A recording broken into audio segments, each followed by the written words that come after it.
Buenas tardes, bienvenidos al campus colegiado del Departamental de Lima del Colegio de Ingenieros del Perú.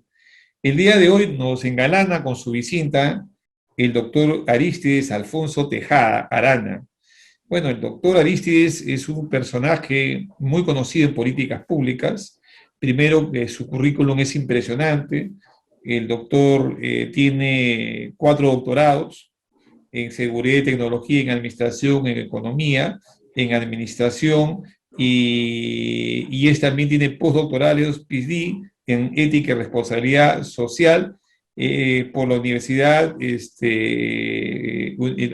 Abad Bolivia de Barcelona, España. Es ingeniero administrativo y su experiencia, y tiene también doctorados honoris causa que ha sido otorgado, por lo que veo, tiene 5 doctorados honoris causa que le han dado reconocimiento de una universidad del norte de América, la Universidad del Golfo de México, la Universidad Técnica de Quito, Ecuador, y la Universidad Tlaxcala de México y la Universidad de Panamá. Y también tiene, bueno, su formación académica es muy exquisita, y su experiencia laboral ha trabajado en distintas instituciones públicas. Actualmente es el rector de la Universidad de las Peruanas. Y acá hay un tema muy importante. Él trabajó en la modernización de la Contraloría General de la República, financiado por el Banco Interamericano de Desarrollo, inclusive del Poder Judicial. Y bueno, su experiencia es impresionantísima. Ha sido coordinador y administrador de la Universidad, coordinadora del programa de modernización del sistema de administración de justicia financiado por el Banco Interamericano de Desarrollo. Obviamente que es un poco la que ha generado la modernización de comunicaciones que tiene el Poder Judicial. Bueno, quiero darte la bienvenida, Arístides, por aceptar la invitación de estar con nosotros. Y bueno, voy a inicialmente, aparte de la presentación que te he hecho, ya te hago una pregunta de paso, que también haces la entrada. ¿Qué para ti son las políticas públicas? Bueno, en primer lugar, mi agradecimiento, César Soriano, también un ingeniero administrativo muy talentoso y exitoso, por cierto, y te agradezco en primer lugar por esta gentil invitación, y un saludo cordial a toda la teleaudiencia que seguramente en este campus del Colegio de Ingenieros nos estarán viendo. Muchas gracias. Y respondiendo a tu pregunta, políticas públicas. Es una pregunta que te la voy a contestar tal vez en varias partes. En primer lugar, las políticas públicas en el Perú, en el Estado peruano, están dadas, y hubo un consenso que, si no recordarán, en el año 2012, a través del Acuerdo Nacional, se pudo dar. Y eso, ¿quién las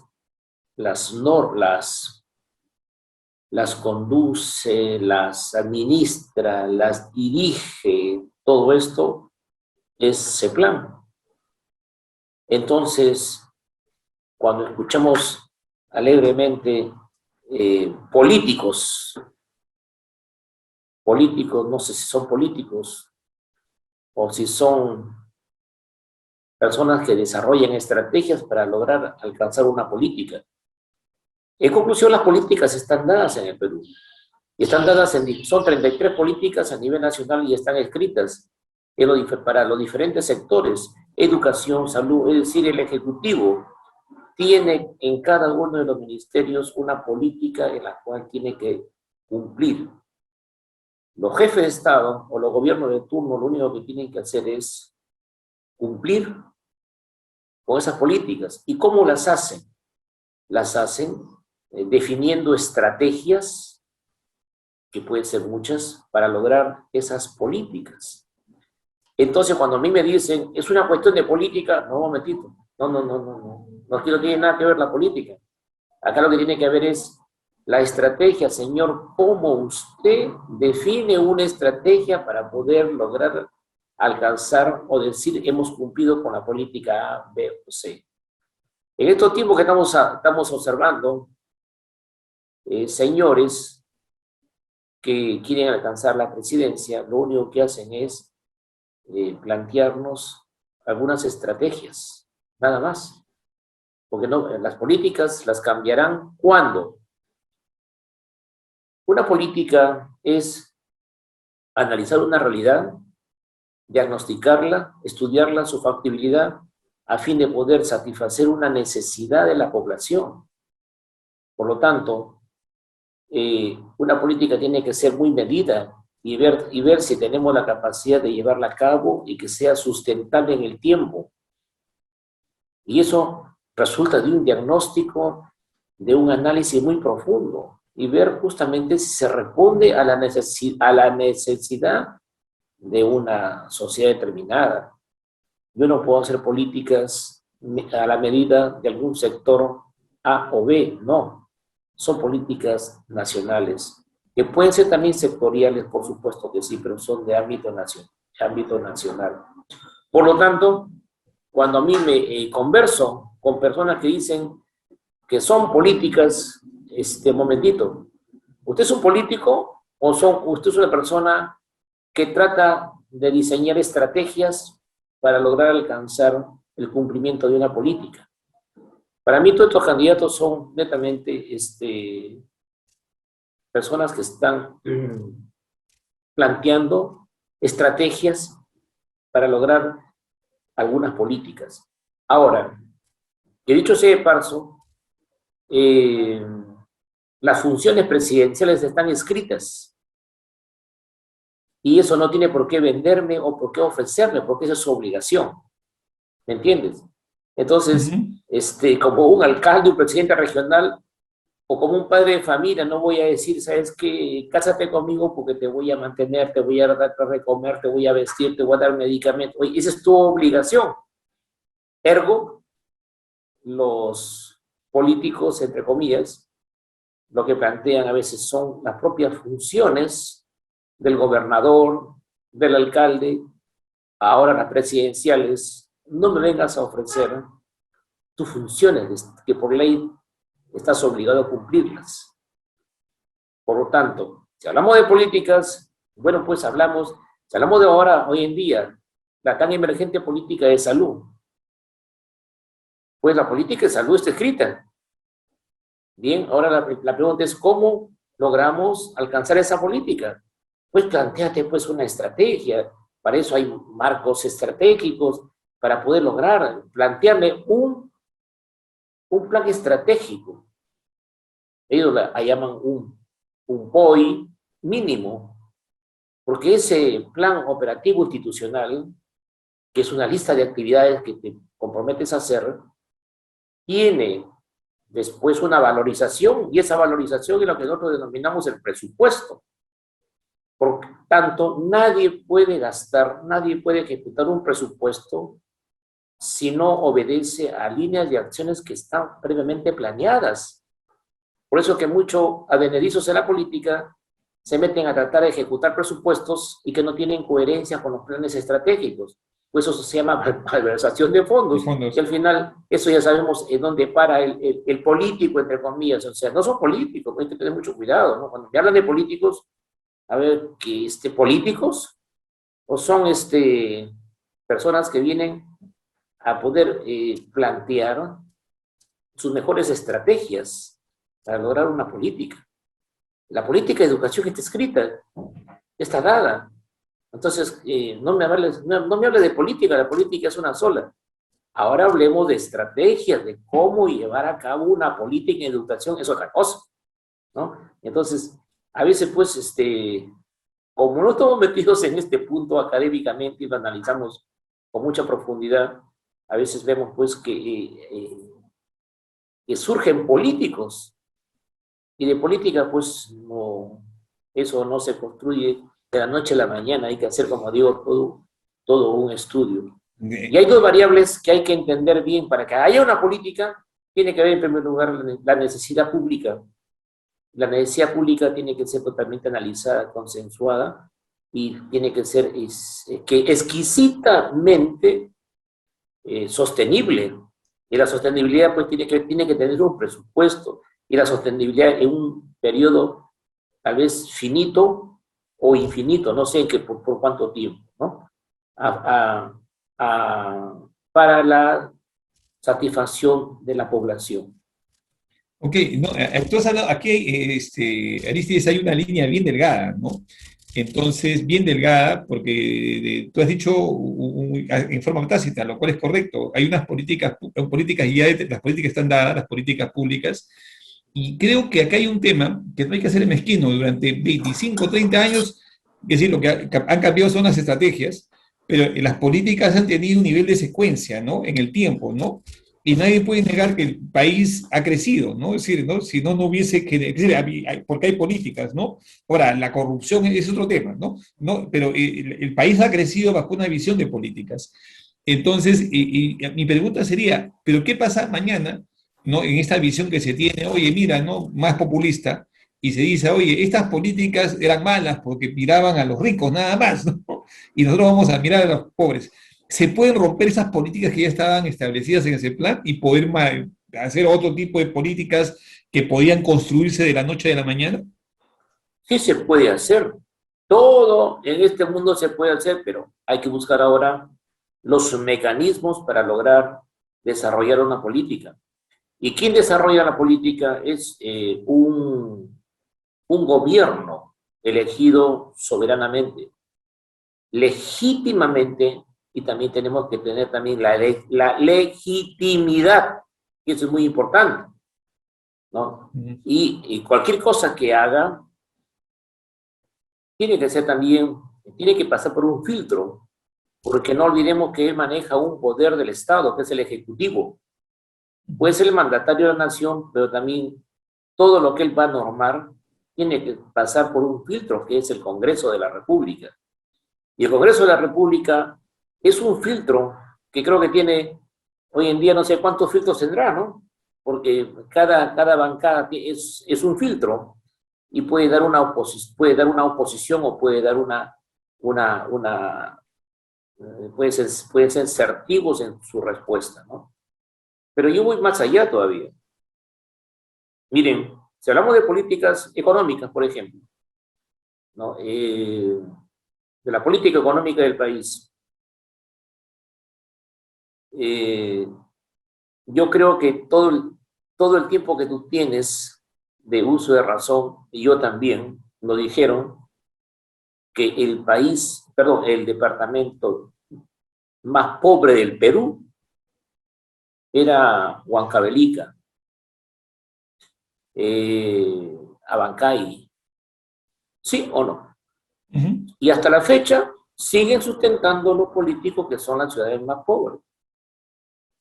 Entonces yo me pregunto, bueno, desde que tengo uso de razón, pero han pasado ya más de 60 años y la situación sigue en las mismas condiciones.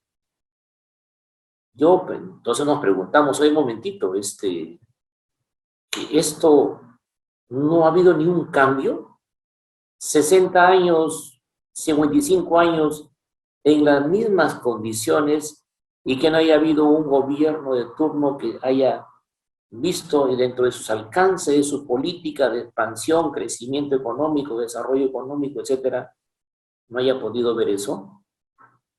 Entonces la pregunta es, ¿o es una estrategia de mantener esa situación tal conforme está? Porque no te olvides de que es una política no tener políticas. Y a veces hay políticas que se desarrollan a medias, como en este caso, dan mucha preferencia a ciertos sectores y hay otros sectores que no se dan preferencias. Entonces aquí entramos a ver ya la selectividad de estrategias que puedan ejecutarse en determinadas regiones del país, ¿no? Y aquí vienen pues prácticamente, ahí sí ya es un poco que no puedo tocar, pero cada gobierno tiene pues realmente, si el presidente salió del norte, toda su toda la fuerza económica va para el norte, si el presidente salió oriundo del sur, toda la batería de apoyo económico siempre va a ser para el sur. Entonces eso es lo que nosotros denominamos a veces el falso regionalismo, ¿no?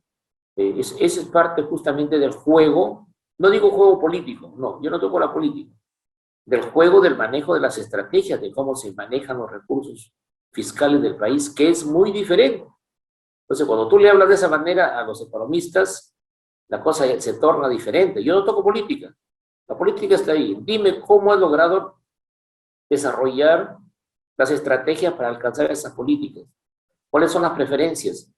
¿Por qué le dan a ciertos sectores mayores recursos y a otros sectores menos recursos, ¿no?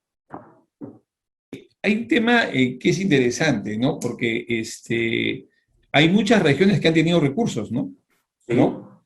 Y yo siempre, por ejemplo, en el caso de Cajamarca, siempre vi que era una región que pese que tenía la minera y ese tipo de cosas, siempre la vi, como tú dices, pobre, ¿no? Sí, ahora ya tiene carreteras, pero yo circulaba por los años 90 manejando, me iba hasta Chota, mira, justamente manejando, y la única carretera que había es Lima-Cajamarca. Si me ibas a San Miguel de Payaques era camino de Trocha. Si me iba a Chota, no, también era camino de Trocha, ¿no? ¿No? Entonces, con un carro de ida y tenías que pararte para regresar. Entonces, dentro de este criterio, Aristides, obviamente, ahora, han tenido presupuesto, los gobiernos regionales, ¿eh? Han tenido presupuesto y no los han podido ejecutar, o no los han sabido ejecutar, o los han ejecutado mal, o capaz no hicieron bien las estrategias como tú bien me indicas. Capaz hay una foto que tengo yo de algunos proyectos que he visto de ahí, inclusive yo he trabajado en cooperación internacional en Europa, y yo creo que siempre los proyectos más débiles que he visto en mi vida son los peruanos. Sí, son los proyectos que tenían menor consistencia estratégica para vender un proyecto. Y yo lloraba, porque era peruano, y yo quería darle recursos al Perú, y terminándole, Brasil eran campeones, los colombianos, los chilenos, eran unos supercampeones presentando proyectos, y los peruanos teníamos una deficiencia tremenda en hacer o plasmar una idea. Habían para mí criterios más políticos que técnicos en la sostenibilidad de un proyecto. ¿Tú cómo ves ese tema, Aristides? Tenemos que partir por algo que es duro decirlo, César, pero es necesario. Mira, nosotros somos expertos, así, somos expertos en administrar pobreza. Nosotros administramos pobreza. Y a veces somos natos o innatos en administrar crisis, que eso no lo tiene ningún europeo, eso no lo tiene ningún americano, etc. Eso es propio de nosotros, ¿no? Entonces, eso realmente nos permite tener mucha capacidad de innovación, mucha creatividad, pero eso lo desarrollamos el común denominador de la población para subsistir. Pero, ¿qué pasa en las organizaciones? ¿Sabes? Hay un defecto dentro del Estado peruano, dentro de sus organizaciones públicas, en que no sé lo que pasa. Hay muchas deficiencias en los diseños de los planes estratégicos. Es que acá no se ve análisis de prospectiva y desarrollo. No hay eso. No hacen unos diagnósticos concienzudos y ven pues realmente el Perú. Mira, si volvemos nosotros hace 10, 15 años atrás, todos apuntaban, todos al año 2021. Todo se hacía pensando en el año 2021. Bueno, ya estamos en el 2021 y quiero ver cuál es la diferencia del año 2015 o del 2010. Estamos igual, o tal vez peor con esta pandemia que nos ha tocado. Ese plan ahora se jacta en desarrollar un plan estratégico el año 2050. O sea, ¿cómo piensan hacer un plan al año 2050 si ni siquiera hemos evaluado la resultante de los planes formulados al año 2021? Entonces, eso es peligroso. Por lo tanto, pienso de que las instituciones ahí tienen una debilidad. ¿Y cuál es? Que no saben formular planes estratégicos. Siguen la pauta que da el MEF, porque también hay una superposición de funciones. La directiva, saca una directiva hacia el plan, pero también la operatividad lo hace el MEF. Entonces sacan una directiva el Ministerio de Economía y Finanzas que hay que cumplir estrictamente lo que dice el MEF, ¿no? Entonces, planes sectoriales, es decir, comenzamos a desarrollar los planes, pero que a veces no hay coherencia entre lo que se planea con lo que se ejecuta, ¿no? Si no, veamos, hay muchos presidentes regionales y hay muchos alcaldes que están ahora en la cárcel. Es que ellos no son administradores públicos, ellos son políticos. Claro.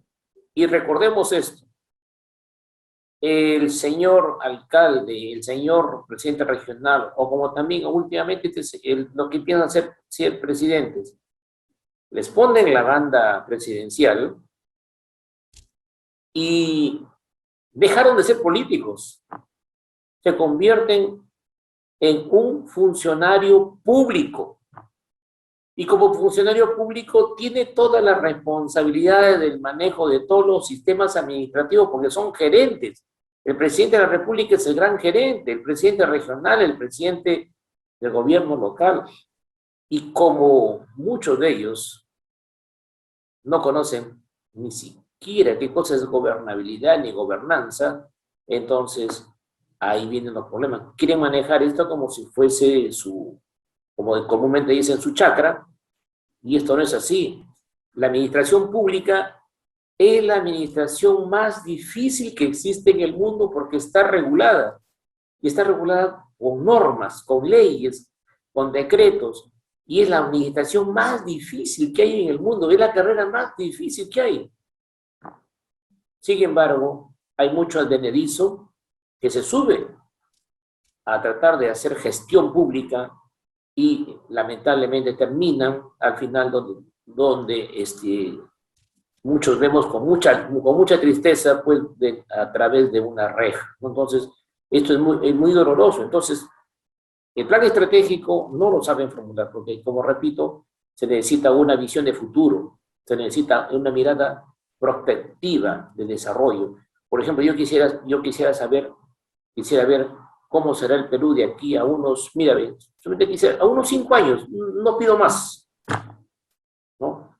Pero también tengo que ser consciente, y eso es lo que a veces no entienden los que están dentro de la administración pública, que el mundo ha cambiado.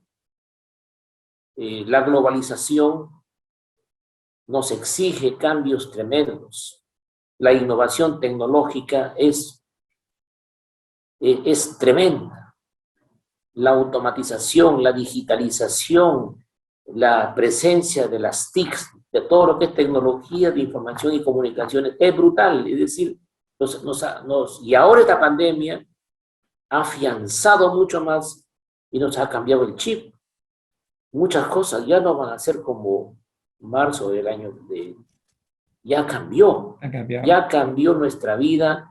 Entonces, nuestros planes estratégicos, y este va a ser parte de la conferencia de mañana tal vez, ha cambiado. O sea, ya nos obligan a mirar el mundo de manera diferente, los escenarios diferentes, los mercados han cambiado de manera diferente, la comercialización, las ventas se hacen de manera diferente, los sistemas de paridad de cambio diferentes, los pagos diferentes, todo ha cambiado, ¿no? Tú has dicho, aquí has agarrado varias aristas y fuertes, ¿no?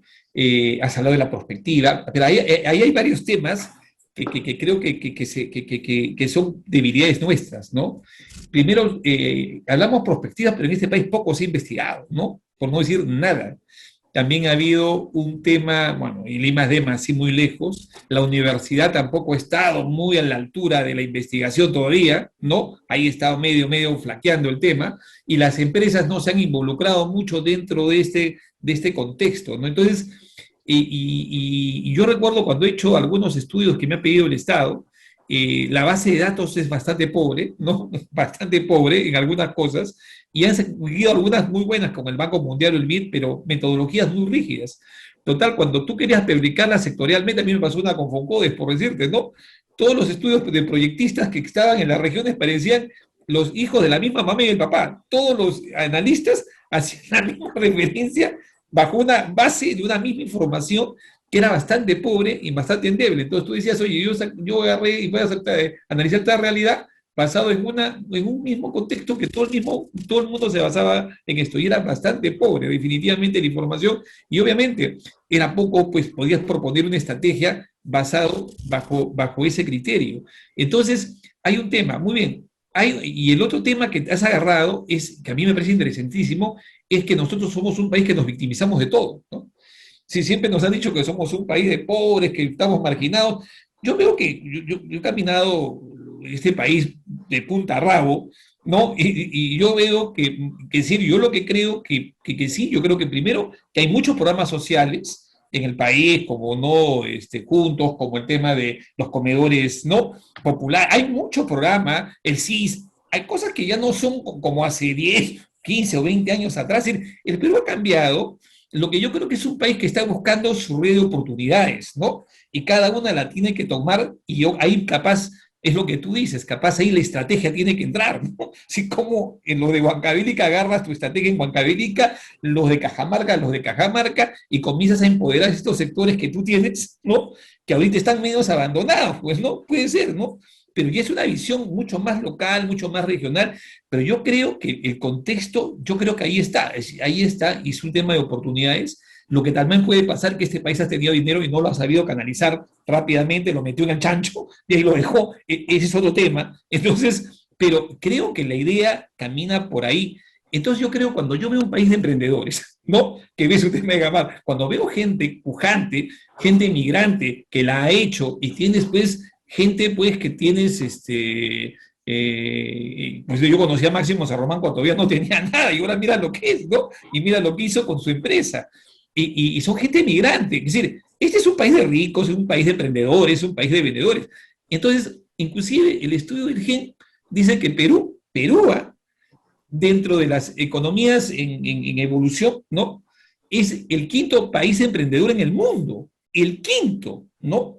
Es una biografía muy grande, pero también te dice algo. Dice que tiene más muerte de empresas luego de Marruecos, ¿no?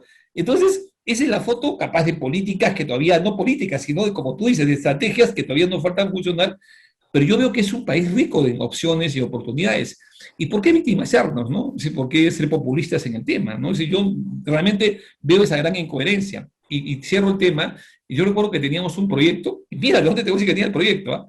Lo teníamos en Chota, lo teníamos en Cuyumalca, donde nacen las rondas campesinas, ¿no? Y ese proyecto se volvieron unos testineros, se volvieron exportadores, comuneros, comuneros. Entonces, yo creo que eso igual me pasó con Chulucana. Es decir, yo creo que son cosas de oportunidades, y yo creo que si no hubiese estado las condiciones de mercado como las tenemos ahora, yo creo, Aristides, que no lo hubiesen hecho, jamás, ¿no? Y no hubiesen tenido las empresas que tienen. No es fácil, pero lo que necesitaban era información, comunicación para poder hacer ese tipo de cosas. No necesitaban, inclusive yo veía que se comunicaban en inglés, y ahora tienen traductor Google, pues no, y se comunican con sus clientes. Y hacen diseños de productos. Yo digo, este es el Perú que realmente es emergente, que tiene grandes riquezas, y las puedes poner hasta exportar en el mundo, ¿no? Yo creo que por ahí creo que capaz, y el Estado no puede hacerlo todo, como dices, el Estado es tremendo, pero sí puede dar las condiciones para hacerlo. Fíjate, un ejemplo. Unos americanos fueron al mercado indio, pero bueno, no el mercado indio, bueno, es un mercado como el mercado indio en Trujillo, ¿no? Donde hay artesanías, guacos, todo, ¿no? Ok, el amigo dice, quiero este. Dice, por favor, quiero que lo embale y lo envíe a mi casa. Entonces él lo queda mirando, le dice, ¿a tu casa? ¿En qué distrito vives? No, en California. Se rasca la cabeza, el vendedor le dice, disculpa, no, te lo llevas acá y te acabó. Entonces lo queda mirando el gringo y se fue. otro joven, o sea, estos eran los tradicionales vendedores. Claro. Otro joven, muy joven, escuchó la conversación y le dijo, good afternoon, how are you, mister? Can I buy you? Entonces, lo miró, le dijo, yo te voy a vender. Toma. Dice, dame tu dirección, listo. Entonces, fíjate, la confianza, o sea, el concepto de confianza, le pagó, ¿no? Y tampoco no le pagó dinero en efectivo. El chico sacó su POS y automáticamente ni siquiera metió la tarjeta al POS, sino solamente identificó el chip, clic, y ya está, pasó la operación. Entonces le dijo, deme la dirección en California, tal lugar, listo, se acabó. Le dice, esto le va a costar un adicional porque lo voy a enviar en DHL. Listo. Ni siquiera hizo una transacción comercial de venta internacional, sino sencillamente ya una venta y lo mandó a su casa. ¿Te das cuenta? Entonces yo comparo, ¿no? No quiero decir la vieja jornada, pero a veces es necesario, ¿no? O sea, el vendedor tradicional con ahora el vendedor actual. Entonces, ahora se quejan los tradicionales, yo no puedo vender porque no hay, no, momentito, los sistemas han cambiado. Ahí viene justamente el empoderamiento del mundo globalizado, en donde ya no hay fronteras, ya no hay las comunicaciones, las ventas, han cambiado tremendamente. Pero para eso es necesario utilizar un grado de innovación tecnológica. Y eso justamente ahora es lo que tiene mucho valor. Entonces, con esto te quiero decir de que las universidades, los centros comerciales, la economía en general ha cambiado y el desarrollo del país mejorará en cierto grado en la medida de que se tengan nuevas promotores, nuevos jóvenes. Ha cambiado y esto ha cambiado con haciendo uso de estos nuevos elementos que te estoy mencionando. La pandemia ha exigido a inventarse, porque si no te inventas, en verdad sales fuera de mercado. Ahora ya no hay necesidad, hoy te olvidaste la llave del carro en tu casa. Pues, ¿a quién llamas? No vas a ir. Globo, o el que, disculpe la marca, ¿no? Pero cualquier otro, y te traen las llaves de tu carro y ahí está. ¿Te das cuenta, no? Oye, es hora de almuerzo de la oficina, automáticamente te traen horas de delivery, ¿no? Hay tiendas que te están pauteando, señor, le hablamos de la tienda tal, ¿no? Como lo hacen todos, mire, hace 15 días usted compró papa, fideos, arroz, esto, usted ya ahorita ya no debe de tener esto, por lo tanto, le hacemos su lista, ¿qué le parece? Y ya, ¿cómo no? O sea, es decir, un domingo en casa, ya no tienes por qué estar un domingo pensando ir al mercado, nada. Entonces, estas velocidades de cambio y son formas, nuevos estilos de vida. Entonces, el comercio, las innovaciones, también hacen que cambien todas estas cosas. Por último, ni siquiera ahora puedes ir a la iglesia a escuchar misa porque la escuchas ahora virtualmente. Ahora, ¿cuántos amigos se nos han muerto y les hacen su misa de mes, donde te mandan el link y tú ya estás ahí colgado en el link escuchando la misa, ¿no? Seguramente cuando pasan la hora de las limonas apagas el...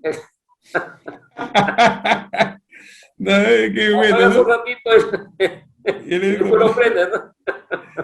Oye, Aristis, me quedaría hablando contigo todo el día. Oye, realmente pero a mí sí me ha encantado, te agradezco concederme esta entrevista, porque hemos ido desde las políticas públicas y hemos aterrizado en temas más específicos del caso, como debe ser, ¿no? Entonces, y yo te agradezco bastante. Y más bien, yo quiero invitar a todos los que escuchas, a los espectadores, que el día jueves a las 8 de la noche, el ingeniero Arístides Tejada nos va a dar una conferencia en el colegio, en el cual todos es un webinar gratuito, donde esta sapiencia pues de tantos años, y la tiene clarísima el doctor Tejada, ¿no?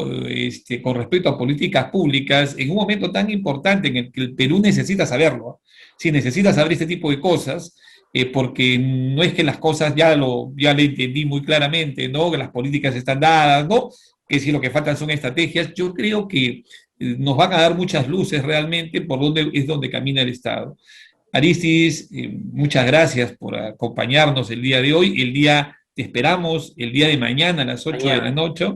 Y no sé si quieres decir algo final, por favor, Aristides. César, agradecer tu gentil invitación y de igual modo hacer extensivo este saludo para todos los que siguen este medio. Muchísimas gracias y sabes tú que en mi condición de rector de una universidad de alas peruanas, estoy llano a poder colaborar con mi colegio de ingenieros, como con mi capítulo y, por qué no, tú sabes, con los ingenieros administrativos. Muchísimas gracias y sabes tú que siempre estaremos presentes. Ok, Muchas gracias. Aristides, un abrazo grande y nos Muy bien. estamos viendo el día jueves a las 8 de la noche. Muchas gracias y Claro que hasta una sí. próxima oportunidad, estimados televidentes. Gracias.